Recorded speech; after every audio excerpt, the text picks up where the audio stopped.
It's tough to keep current, but we'll check in with Washington doings tonight.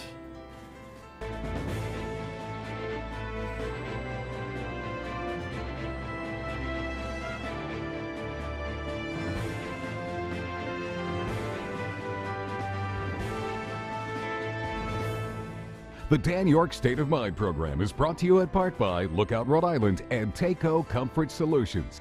Have they scheduled the march yet? You know, the Army march? Is it going to be tanks? Actually, I'm concerned that Pennsylvania Avenue can actually hold up underneath the heavy weight of that artillery. And I'm not kidding. Welcome in. Nice to have you. I don't know, by the time you see this show, that thing could become a non-starter or an extravaganza. Things move so fast. We record our Friday night shows on Thursday afternoon, so that's always a little bit of a liability. But no liability when it comes to my guest, Timothy Egar from Brown University, cybersecurity expert, author of the book After Snowden, and a guy who's worked on both sides of the aisle in Washington, is here to discuss what has been, you know, a cumulative week or two's worth of stuff in Washington really affecting security that we need to discuss. In the meantime, let's start with the latest. Who knows what the update is now, but as of press time on midday Thursday, we had a headline like this, and we had a story from CBS like that. This event reminds us that faith is central to American life. President Trump spoke at a national prayer breakfast Thursday morning as a new scandal rocks the White House. Staff Secretary Rob Porter resigned following accusations of domestic violence by two of his ex-wives. I think that was a personal decision that Rob made, and one that he was not pressured to do, but one that he made on his own. Porter's first wife, Colby Holderness, shared photos with the Intercept website showing what her face looked like after Porter allegedly punched her while on vacation. In a statement, Porter said, "These outrageous allegations are simply false," adding, "He took the photos given to the media nearly 15 years ago, and the reality behind them is nowhere close to what is being described." His second wife, Jennifer Willoughby, told the Washington Post she became aware of his temper within a matter of weeks of getting married. Grabbed me by the shoulders here and pulled me out of the shower in a rage. As staff secretary, Porter would handle all the papers that end up on the president's desk, including classified material. It's unclear if he ever received a full security clearance. Chief of Staff John Kelly initially called Porter a man of integrity, but later said he was shocked by the new allegations, even though the FBI shared accusations against Porter with the White House in November. It's unclear what new allegations Kelly was referring to. You know, I'm looking at how this whole thing came out. It first came out with the Daily Mail report on the first wife's, and then you got the corroboration. Welcome. I know you're back from a big Middle East trip. Hopefully we can learn some things from that for a couple of minutes in the last segment, but it's a pleasure to have you back on board. To some, this might seem like, well, you know, it's a personal issue.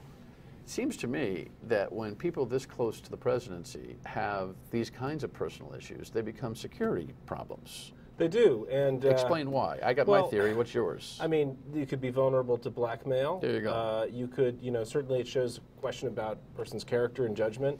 Which is why we do these things called background checks, exactly. Right? And of course, the problem here is that the FBI seems to have done its job and provided that information to the president, and then he didn't take action on it. So this is part of the problem, is when you have a system which is designed to give people the right information, you need the people, you know, who are going to make the right decisions. I mean, that seems like a pretty obvious no-brainer. If you have that kind of history, that you shouldn't be in a sensitive position like this. Certainly, we wouldn't have seen that in the Obama White House. No question in my mind. Because? Because, well, you know, even when allegations weren't always fair, President Obama just dismissed people immediately, made sure that they didn't have those kinds of things hanging over their head. That's one of the reasons it was a relatively scandal-free 8 years. If you look at both Clinton and Bush before, I mean, there were a lot of scandals going on. I think Obama had a much more cautious approach when it came to these things. This stuff feels like it's constantly warp speed. Yeah. The news cycle out of the White House is so fast with so many things. You say, huh, what? By the time you get to, oh my God, there's a new huh, what? That's right. It's unbelievable. Well, one thing that we, I think, should do as citizens is pay attention to what the government's actually doing. What's really happening, as opposed to what is the president tweeting, or, you know, something that's going on that doesn't really affect us. So if you look at The issue is in the Russia investigation, for example. The thing that affects us as Americans is the possibility of a foreign power interfering in our political process. We got to keep our eyes on the ball rather than sort of viewing this as some kind of sporting event where it's either the Republicans or the Democrats that are up one way or the other, and instead we have to look at it as Americans and say, what are we going to do to protect ourselves against this serious threat? Lots of other examples, immigration, all the big issues. The issue really should be, what are we going to do as a country, and not, what is the latest offensive thing that Trump tweeted or somebody else said. Yeah, it's hard to get people focused on that big picture. People are working for a living and generally pick up news and sound bites. Anyway, I don't know that the mother of three who's just resting tonight after taking the kids home from basketball practice is thinking along those lines. We rely on leadership in a lot of ways to be able to calm the seas and think about the big picture. You worried about John Kelly? This is a guy who I think we've many times have discussed as a stable force in an unstable environment. His lazy remark regarding DACA kids, and now this initial put on Porter, and then having to reconcile that literally hours later, worries me. It worries me too. It worries me in part because it could be that the issues that we all know that the president has are rubbing off on him. That's one theory I've heard, that he's actually kind of, we all take on to some degree the foibles, the quirks of our boss in any job. It's one of the reasons why frankly I wouldn't go work for this president, is because I don't want that to happen to me. So this may be happening to General Kelly. Another fact is that sometimes these jobs reveal sides of a person that weren't revealed before. I mean, he was in military positions where there's a strong chain of command and discipline. I don't think people knew very much about his views, even on things like immigration, where he was Homeland Security Secretary. Clearly he has some views that maybe explain why he was interested in taking this job with President Trump. All right, I'm going to pause here. It's early, but I want to have a comprehensive conversation on the memos and the FBI without interruption. So we'll do that when we come back. Don't go anywhere.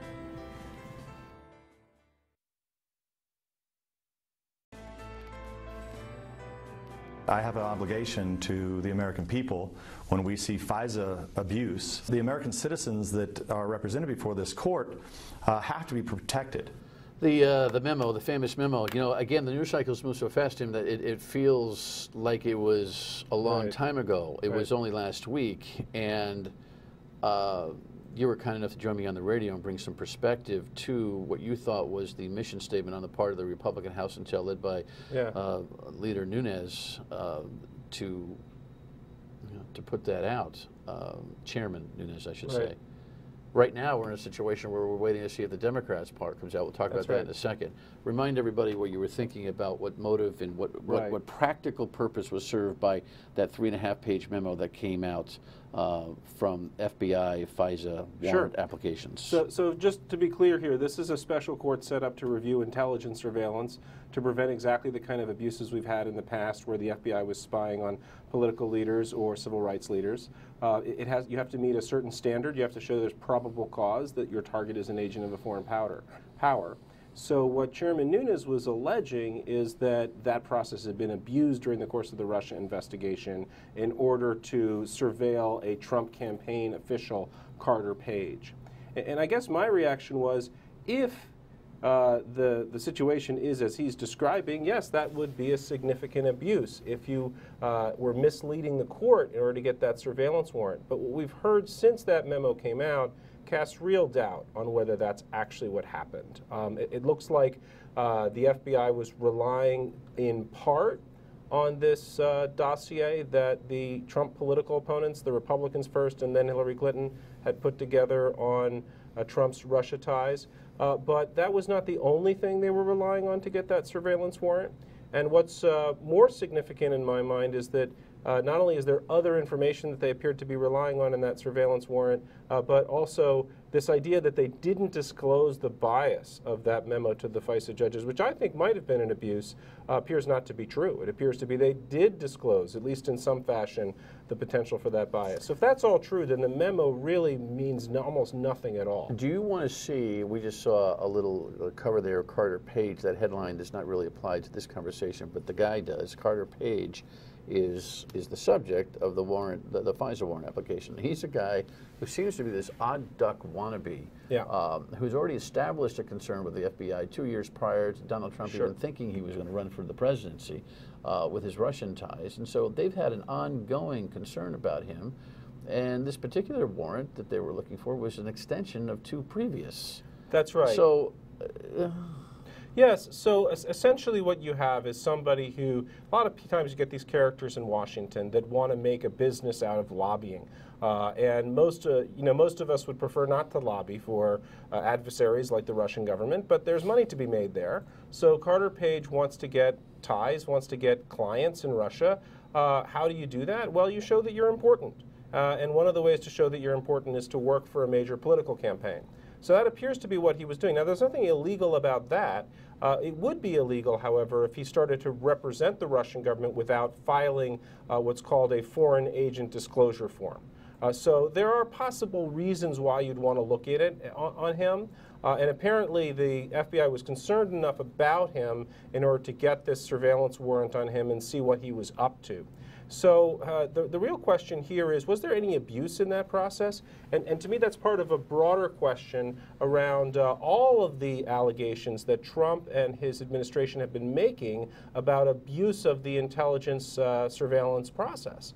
It seems to me those are legitimate questions to be asked. I think they're secondary to the broader Russia investigation, but they need to be answered in an even-handed way. They need to be answered in a comprehensive way. House Intel doesn't show right now that they can handle it even-handed, so they're going to have to bust that committee up and rebuild it, and/or find another authority to establish oversight as to practices and procedures of the FBI and the intel community in general. There's a lot of ways you can do it. Some people have suggested an independent commission to look at the entire issue of Russian interference. I think that might make sense. There's also an organization called the Privacy and Civil Liberties Oversight Board, which is designed to look at issues of civil liberties abuse in intelligence. Now, actually, the person who's been nominated to lead that board, Adam Klein, is, I think, an excellent person to potentially lead that board. If he's confirmed and we get that board running again, that board could look at all these issues. Do you want to see the additional information on this application in question, this warrant request? Do you want to see the rest of the filing that came in? Is it worth the public having full exposure to this application and continuing the unprecedented release of information? Or do you think the memo has kind of settled into its place now and it won't be necessary? You know, it's impossible to answer that question without knowing what other information the government's relying on.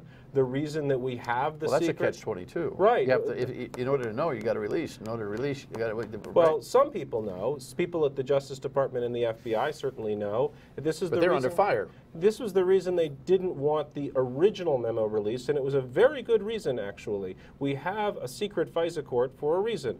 They need to consider classified information in order to make these decisions about whether to grant warrants or not. So I'm hearing you say, don't pry this thing wide open. I'm saying you have to be very careful about it. The problem is that now that you've released the Republican memo, it seems blatantly unfair not to release the rebuttal. Well, here's Senator Schumer. He completely agrees with that. If he decides to keep the Democratic memo under wraps, the American people are going to be forced to wonder, what is the president trying to hide? He is in a really tough situation now. I don't know that he cares about being in a tough situation. Yeah. He's got probably a couple of days more left. There's a 5-day window once that is, released to the members and then sent over for declassification. The clock's ticking on him. That's right, and part of it, the situation is entirely of his own making, because what he did is he overruled the objections of the FBI and of the Justice Department, who said don't release this Republican memo. It's incomplete, it's inaccurate, and normally we don't talk about FISA Is the FBI applications. weighing in on the Democratic memo? They will have to. They will certainly need to look at whatever's in that memo to see whether there are things that need to be redacted from it.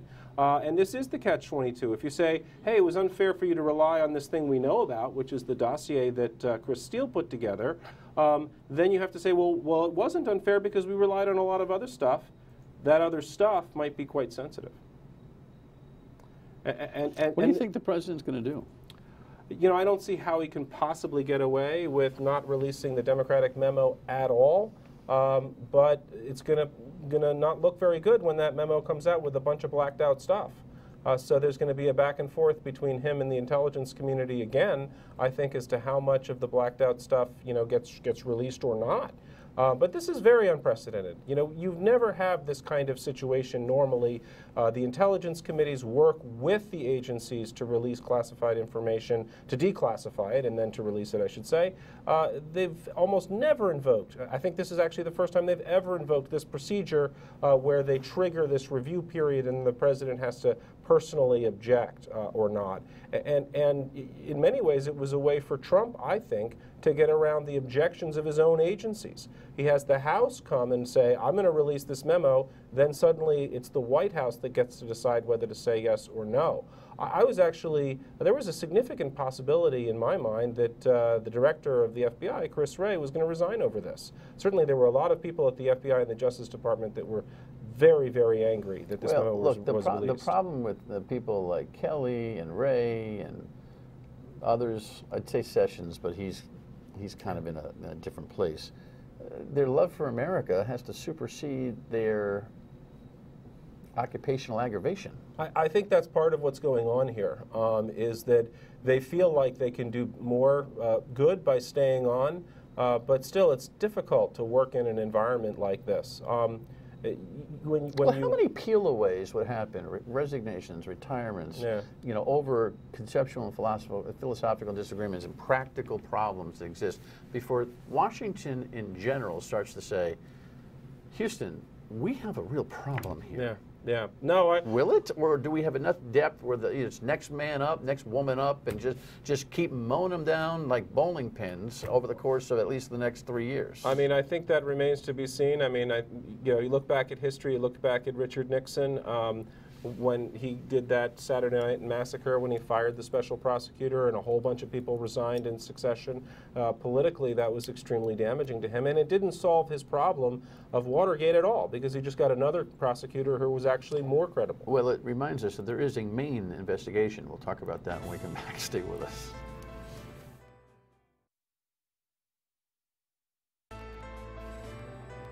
Republicans are for letting all of this information out there, provided that we scrub for sources and methods. That was, about the memo. But also, Paul Ryan, the Speaker of the House, indicated it really has nothing to do with preventing or getting in the way of Bob Mueller and his ongoing investigation of the Russian involvement in the politics and the democracy that we are trying to protect here. It's really funny, some of the outrage on the part of the media right and the pre-sell on that memo, as if it was going to bust up Bob Mueller's investigation. Right. Carter Page, who's the object of the affidavit request, the warrant request, is not the sponsor of the Russian investigation. George Papadopoulos, in his mouth over a few beers or more, began the inquiry. Yes. And there's a whole lot more that we're concerned about right now. So that's running parallel and stealthily quiet, isn't it? Yes, it's remarkable, actually. Unnerving, I think, to the White House. I think that Bob Mueller has an extraordinarily professional group of investigators who are not leaking.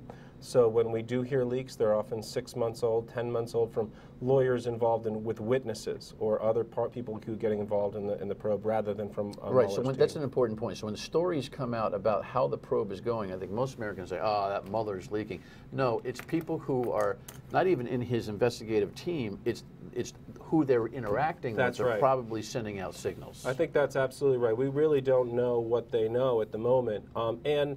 Just to be clear, it's a very broad-ranging investigation. The point of a counterintelligence investigation investigation is not necessarily to pin a particular crime on a particular person. It's to look at the whole operation that the Russians conducted in 2016, to look at all of the people involved and figure out lessons that we can take to protect ourselves as a country against that kind of thing happening in the past. Now, if there are crimes along the way, Mueller has the obligation to prosecute those. So, you know, that's what we're all focused on. But there's a broader point here that I think sometimes gets lost in the discussions, as if Bob Mueller is out there trying to get Trump. That's not his job. His job is to look at Russian interference, at the possibility of connections with the Trump campaign, if anybody violated any laws, and we already have had 2 indictments, plea bargains, then to bring those cases to justice. And then, you know, on that point, the President of the United States, if he didn't attach this thing to his ego so desperately, he could be aiding this investigation on his own. He could be taking the higher road. He could be talking about America's process as opposed to his performance in the election. He could mitigate all of the nervousness, it seems. Of course, that's as long as he hasn't anything that he's worried about legally. So you wonder if it's his monster ego that can't be depenetrated for a silly purpose, or whether he's really got problems. Yeah, and the reality is that the best case scenario for Trump is that he has this massive ego problem and is unable to perform his duties as president effectively by saying, hey, we need to do something about the Russian interference. Do you think it's that? The or worst do you think case is that he's guilty of something. Yeah. You know, it's hard to say. It's hard to know. Is there a money laundering thing going along here? We couldn't possibly know what Bob Mueller knows. We know just on what is the public record, there's a lot out there that just looks really bad. And I think that in a weird way, it almost seems like that's the thing that makes you think maybe there isn't more out there, because of, you know, how could he be this brazen? Are we at a stopgap, though, for Trump's reaction to this? I mean, he fires Rod Rosenstein, who's one of the sign-off people along the chain in the famous memo. Everybody theorized that's where this whole thing was going. If Kelly's on shaky ground now, talking to the president, who knows who's in his ear? He lets Rosenstein go in order to be able to get at Mueller. It's going to hit the fan all over this country. It's just not I've tenable. said that, and then the bar just keeps getting higher in terms of shock value, but I think it's not just the shock value. I think that that's a crisis. I think Donald Trump is starting to recognize, perhaps, or maybe he isn't recognizing, but he's running up against the fact that you know, we have a system of checks and balances within our executive branch. It's not The Apprentice. You can fire somebody. Sure, you have the power as the president to fire people, but then it gets very complicated, because the question becomes, and then what happens? What's your guess on whether he testifies? Well, his lawyers are advising him against it. He's mouthing off that he wants to. It seems to me inconceivable that that Donald Trump, as president, could get away with simply saying, no, I'm not going to talk to Mueller if he wants to talk to me. For one thing, Mueller can issue a subpoena and demand that he testify before the grand jury. I see no reason why he wouldn't do that. President Bill Clinton did that in the Lewinsky investigation. So the precedent is pretty clear that the president has to submit to questioning if a prosecutor asks him to, and if a grand jury agrees. I wanted to get to the Middle East, but that'll have to be the next episode. Tim took a trip. 5 seconds. Was it worth it? It was a fantastic trip. They're grappling with many of the privacy and cyber issues that we have here in the U.S., and obviously a lot of other complicated security issues in the Middle East. That'll be our next trip. Make sure you get the book Beyond Snowden as well. Thank you, Professor. Appreciate that. Final word when we come back. On the Monday program, we'll talk about these problems with the schools in terms of infrastructure and some high-profile union negotiations, or shouting matches, as the case may be. You have a great weekend without football. So sorry. Bye.